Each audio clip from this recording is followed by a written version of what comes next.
fundada a igreja aqui em Grande Sul, a igreja presbiteriana? 1979. Hoje em dia, quantos fiéis mais ou menos existem na comunidade da igreja? Em torno de 65. O que é doutrina para a igreja de vocês? Doutrina é o que está baseado na Bíblia. São as ordenanças bíblicas. Então essa é a doutrina da igreja. O que significa a língua dos anjos? São novas línguas. Línguas estranhas que a Bíblia fala. Então a igreja acredita nesse dom espiritual.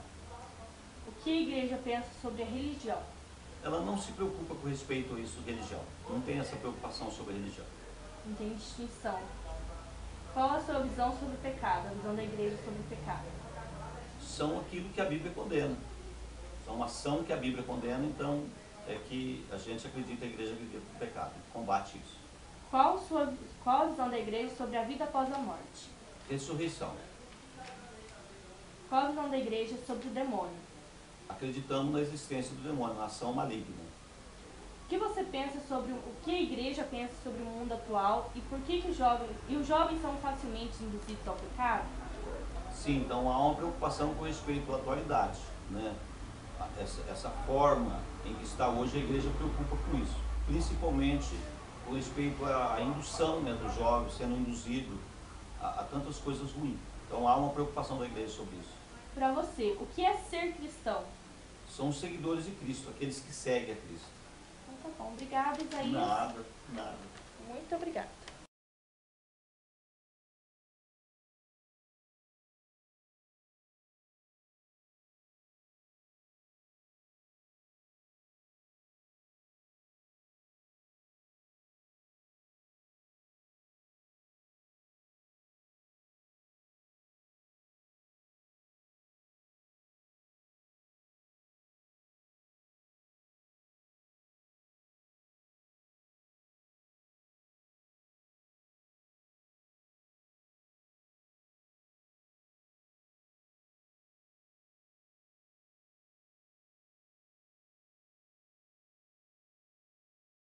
Qual é o costume da igreja?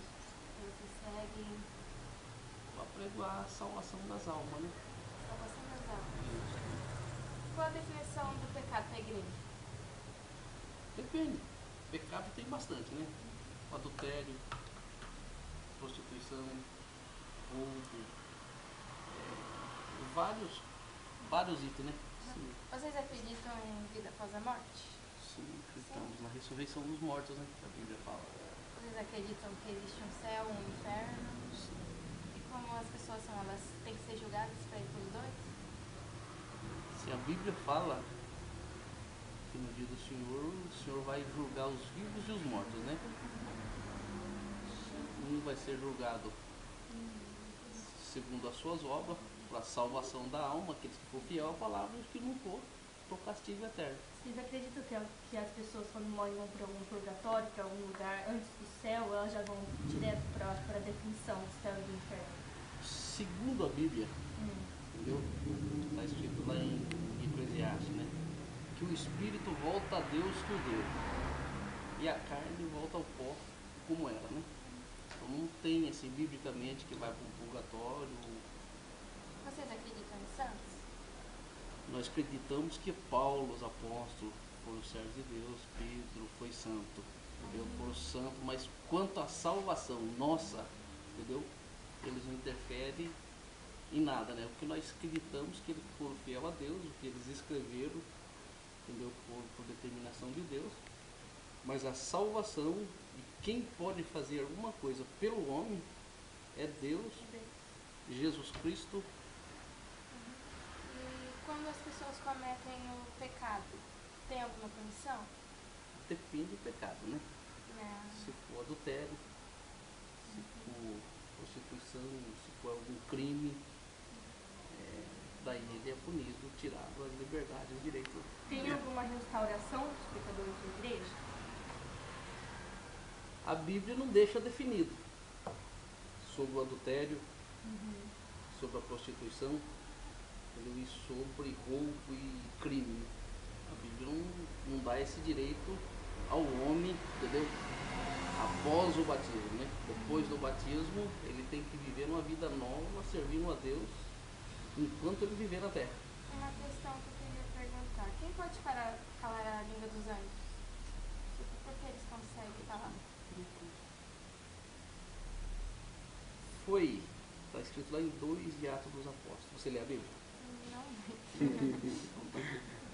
Lá em 2 de Atos dos Apóstolos está escrito, né? Quando o Senhor Jesus ressuscitou, daí ele apareceu para os apóstolos e falou: ide a Jerusalém, e permanecer em Jerusalém até que do alto seja revestido do poder de Deus. Daí estiver lá, e no dia de Pentecoste, que era uma festa que tinha, daí ele estava em comunhão, reunido, esperando no que o Senhor tinha prometido. O Senhor prometeu de enviar o Espírito Santo. E naquele dia desceu fogo do céu e foram uns falar na língua estranha, né? Quando se fala língua dos anjos, a pessoa se confunde língua dos anjos com língua estranha, entendeu? Então eles falavam, um falava na língua cretense, outro falava arábio, outro falava no espanhol, entendeu?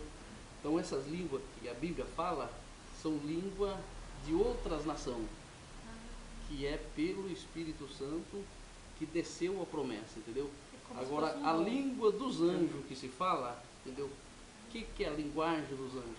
Palavra sãs, palavra pura, palavra honesta, cumprir o que tratou, entendeu? Então, todo homem fala essa palavra se for fiel a Deus, né, Afonso? Sim. Entendeu? Agora, o dom do Espírito Santo com referência à linguagem que fala a Bíblia é o dom de novas línguas em outras nações, né? Que é o que disse a Bíblia. A última pergunta é: o que precisa para participar da igreja e por quê?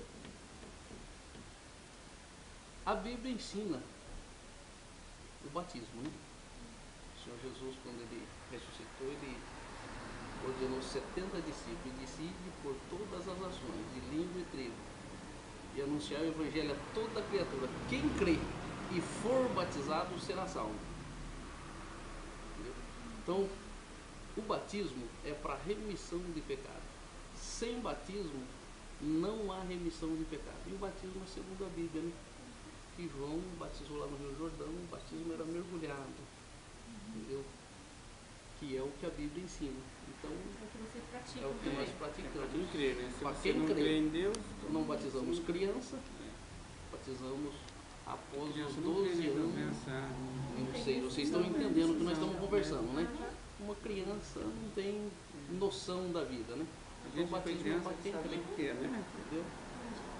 Então era só isso mesmo. Obrigada por ter Obrigada, ajudado a gente. A Deus abençoe. Obrigada. A Deus abençoe.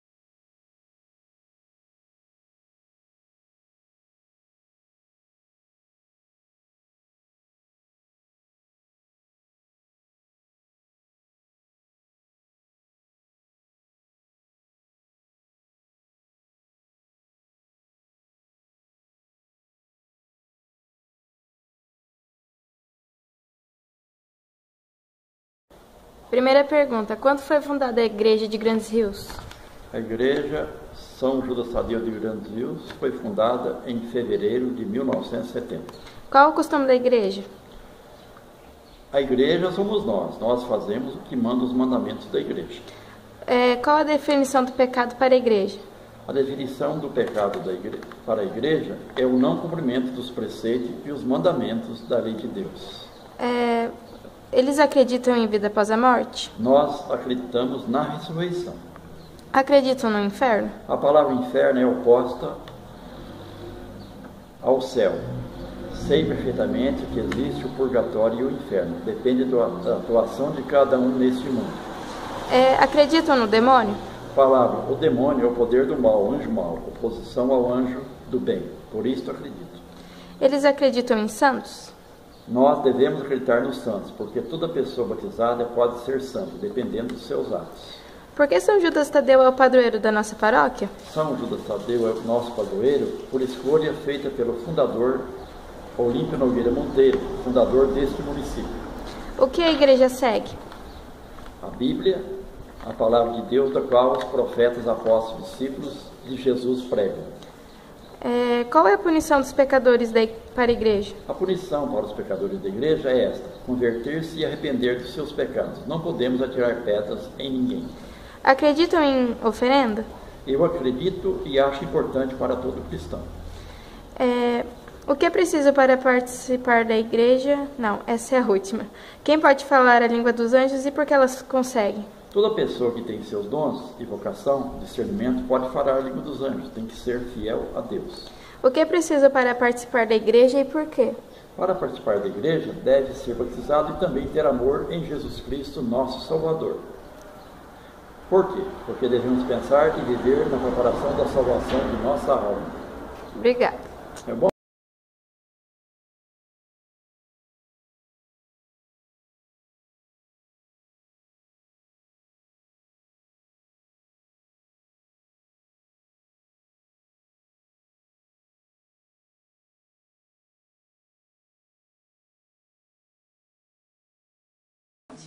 Primeira pergunta: quando foi fundada a igreja?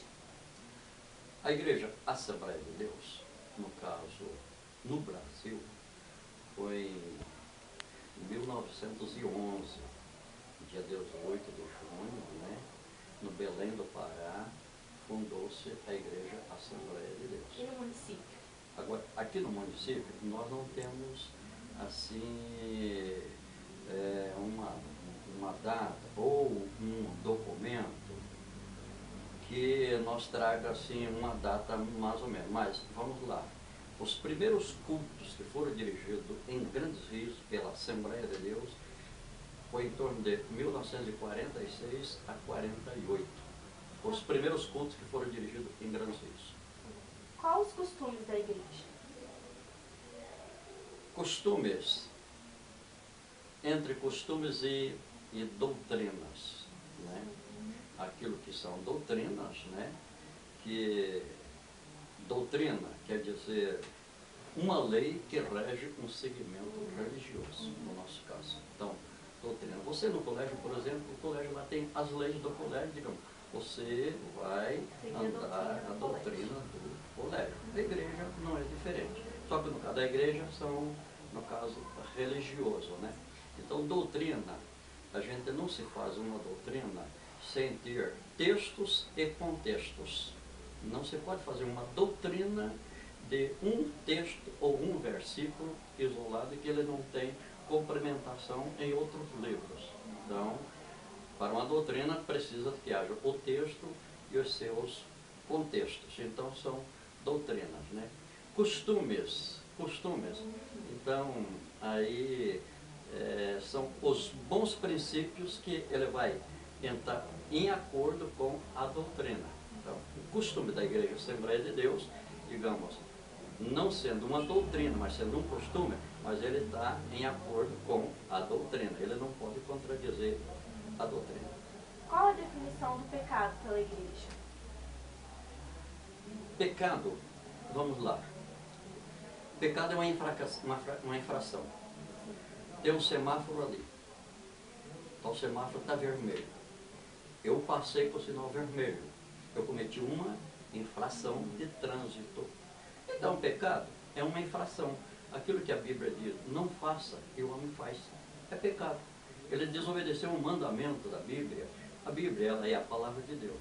Se eu desobedeci um mandamento da Bíblia, eu estou desobedecendo a palavra de Deus. Se eu estou desobedecendo a palavra de Deus, eu estou cometendo um pecado. A igreja acredita em vida após a morte? Eu posso citar para você, por exemplo, algum exemplo. Vida após a morte. E se a nossa vida terminasse aqui, que valor teria? Seria como um animal, tá? Então não precisaria nem de eu ser um crente, ou eu lutar para a minha salvação. Terminou aqui, acabou.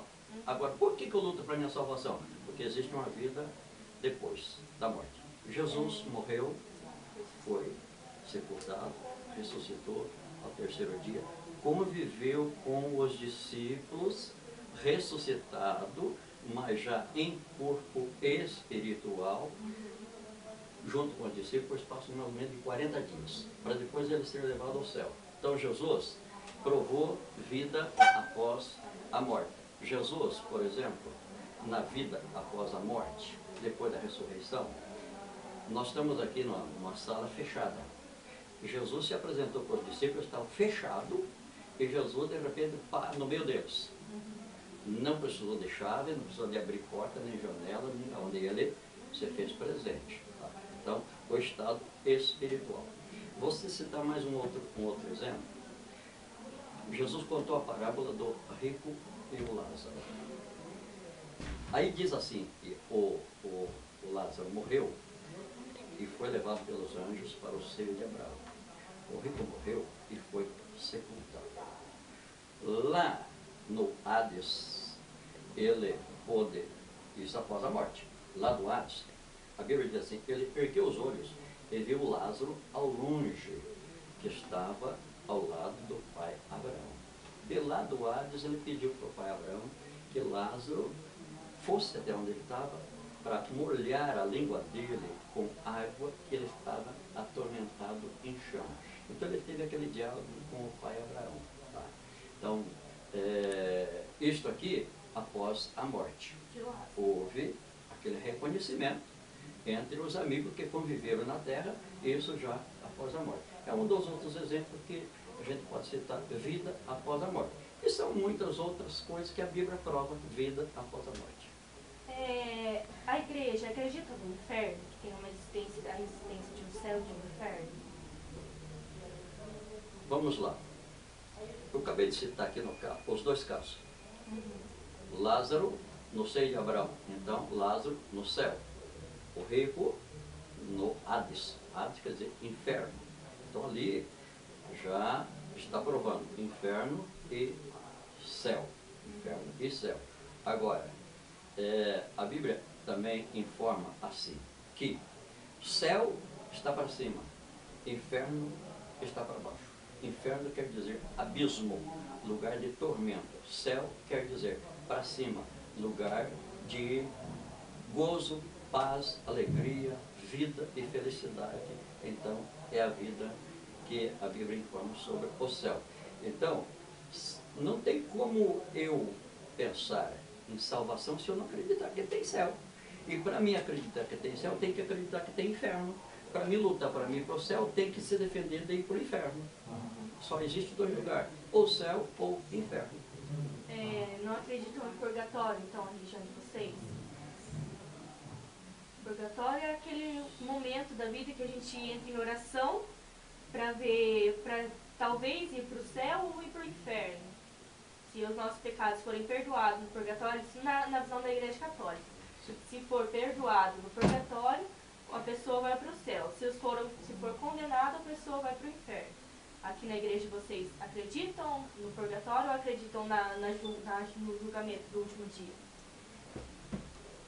Eu não quero entrar em contradição entre as interpretações entre Igreja Católica e Evangélica, não quero entrar em contradição entre a maneira de se entender sobre purgatório ou não. Agora, vamos lá.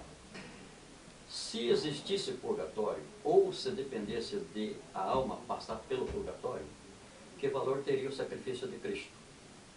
Que adiantaria ser boa na terra, né? Não precisaria de Cristo ter vindo morrer na cruz, porque era só você morrer, ia para o purgatório, e lá ficava purgando os seus pecados até você receber a libertação para você entrar para o céu. Está entendendo? Então, Cristo veio para quê? Cristo veio para restaurar o direito que o homem perdeu lá no Éden. Adão perdeu, de Adão todos os homens pecaram, no pecado de Adão. Cristo veio para restaurar. O sacrifício de Cristo Jesus, ele restaurou o direito do homem entrar diretamente ao trono de Deus. Diz assim, que ele é o sumo sacerdote. Anteriormente, dependeria do sacerdote para oferecer sacrifício por nós. Cristo ofereceu uma vez por todas. Então, nossos pecados foram apagados, lavados no sangue do Senhor Jesus Cristo, pelo poder que ele venceu todos os pecados, venceu o pecado da humanidade, venceu a morte e venceu Satanás quando Satanás foi tentar ele lá lá no monte, né? Ele venceu Satanás. Ele venceu por mim. Então, ele é o meu Salvador, me deu o direito da salvação. Qual a punição dos pecados para a igreja? Como? Qual a punição dos pecados da igreja? Punição. Se algum pecador, se alguém comete algum pecado, qual é a punição, qual é a restauração desse pecador? Olha, vamos lá. A Bíblia diz assim, que se nós falar que não temos pecado, nós já estamos pecando porque nós já estamos fazendo uma mentira, porque o ser humano, humanamente, a tendência é do pecado. Nasce do pecado. Isso. Então todos nós somos sujeitos ao pecado. Agora, vamos lá. Você é crente batizada nas águas, pelo batismo por imersão, que é o que a Assembleia de Deus, biblicamente, efetua o batismo. Após o batismo, você se tornou membro da Igreja Assembleia de Deus. Como membro da Igreja Assembleia de Deus, você vai ter algumas restrições para que você seja aquela pessoa que tenha todas as liberdades. Você, por exemplo, vai fazer parte do grupo de jovem. Aí vamos dar para você ser regente do grupo de jovem. Tá? Então você vai ter um cargo de confiança da igreja aqui na Assembleia de Deus. Tá? Ou um outro departamento musical, por exemplo. Né? Você vai ter liberdade de você participar da Santa Ceia, que é o corpo e o sangue do Senhor Jesus Cristo, após o seu batismo, após você se tornar membro da igreja. Bom, no decorrer, aconteceu algum fracasso na sua vida. Algum fracasso na sua vida. Essas liberdades que você tem na igreja, que você tem todas as atividades como membro da igreja, então a igreja vai suspender essas liberdades por um tempo determinado ou um tempo indeterminado, até que você recuperou daquele fracasso que teve. Recuperou. Aí a igreja recebe você normalmente, sem problema nenhum. Do Espírito Santo. Agora, o falar em língua é um dos 9 dons do Espírito Santo. Agora, não quer dizer que seja língua de anjo. Não quer dizer que seja língua de anjo. Porque anjos, se ele chegar aqui, por exemplo, vamos lá que nós tivéssemos aqui, de repente um anjo aparecesse aqui para trazer uma mensagem para mim ou para você, para algum de nós aqui. Ele vai falar o quê? Vai falar o português, a língua que eu entendo. Mas de repente ele vai chegar onde está um grupo de japonês. Ele vai falar o quê? Vai falar o japonês, a língua que ele entende. Tá? Então, a Bíblia também não menciona que o falar em língua seja a língua dos anjos. Não. Uma única vez o apóstolo Paulo ele falou assim: se eu falasse todos os mistérios de Deus e não tivesse amor, nada adiantaria. Se eu falasse de tal maneira que eu falasse a língua dos anjos e não tivesse amor, nada me adiantaria. É a única vez que se fala em língua de anjos. Aí. Agora, como dom do falar em língua, não se fala em dom de... não se fala em língua de anjos, por exemplo. Mas como um dos 9 dons do Espírito Santo é o falar em língua. A última pergunta. O que é preciso para participar da igreja? Por quê? Não entendi bem a pergunta. O que é preciso para participar da igreja? E por que é preciso isso? Se eu quiser entrar na igreja de vocês, o que eu preciso ter? Tem alguma restrição de não poder entrar? Ou alguma coisa, alguma qualidade que precisa, necessária para que entre na igreja? Primeiro, a igreja é aberta para todos. Você como visitante, por exemplo, né? Você pode chegar aqui em qualquer um dos cultos nossos. Nossos cultos são terça-feira, quinta-feira, sábado e domingo. Sempre às 19 horas, 19h30. Você pode chegar qualquer um dia, você vai participar de um culto normalmente, né? Sem restrição nenhuma.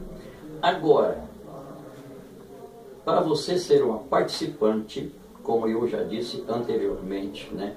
Para você tomar parte nas atividades da igreja, para você ter um cargo na igreja, aí tem aquelas restrições, né? Que seria o caso você ser uma participante assídua, estar praticando aí todos os cultos, ou semanalmente, você está participando, você ir entrosando nos costumes da igreja, na doutrina da igreja, você passou pelo batismo nas águas, tá?